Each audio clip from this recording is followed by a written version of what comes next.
सातपूर परिसरात सोशल मीडियावर मोठ्या प्रमाणात चर्चेत आलेल्या गोल्डन मॅनवरील जबरी चोरीच्या गुन्ह्याचा उलगडा करण्यात गुन्हे शाखा युनिट 2 आणि सातपूर पोलिसांना यश आले आहे।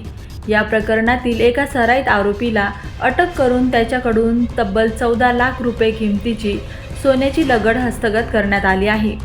पोलिसांनी दिलेल्या माहितीनुसार 23 मार्च 2026 रोजी रात्री 10:30 वाजेच्या सुमारास फिर्यादी आपला टेलरिंग व्यवसाय आटपून 4 चाकी वाहनाने घरी जात होते। सातपूर बसस्थानकासमोरील कानिफनाथ मंदिराजवळ पोहोचताच 3 अज्ञात इसमांनी त्यांची गाडी अडवली।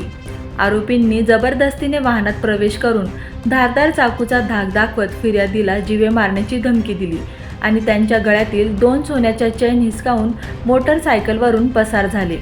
या प्रकरणी सातपूर पोलीस ठाण्यात गुन्हा दाखल करण्यात आला होता। गुन्हे शाखा युनिट 2 आणि सातपूर पोलिसांच्या संयुक्त पथकाने तांत्रिक माहितीच्या आधारे संशयित आरोपींची ओळख पटवली। मात्र आरोपी सतत ठिकाणे बदलत असल्याने त्याला पकडण्यासाठी पोलिसांना मोठी कसरत करावी लागली। मागील 2 महिन्यांपासून पोलीस पथकाने जळगाव, बुलढाणा, छत्रपती संभाजीनगर आणि पुणे जिल्ह्यात जाऊन आरोपींचा शोध घेतला। अनेकदा आरोपी पोलिसांच्या हाती येण्यापूर्वीच पसार होत होता।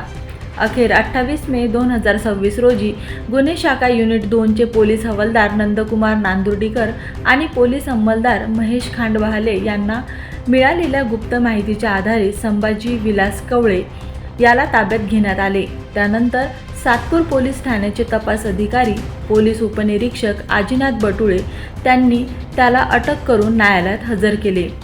न्यायालयाने आरोपीला पोलीस कोठडी सुनावली। पोलीस कोठडी दरम्यान आरोपीची कसून चौकशी करण्यात आली। चौकशीत आरोपीने गुन्ह्याची कबुली दिल्यानंतर पोलिसांचे विशेष पथक जळगाव जिल्ह्यातील बोदवड येथे गेले।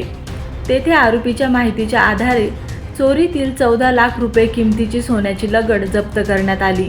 यामुळे सातपूर पोलीस ठाण्यात दाखल असलेल्या या गाजलेल्या जबरी चोरीच्या गुन्ह्याचा उलगडा झाला आहे। दैनिक भ्रमर प्रतिनिधी मंगेश एरंडे।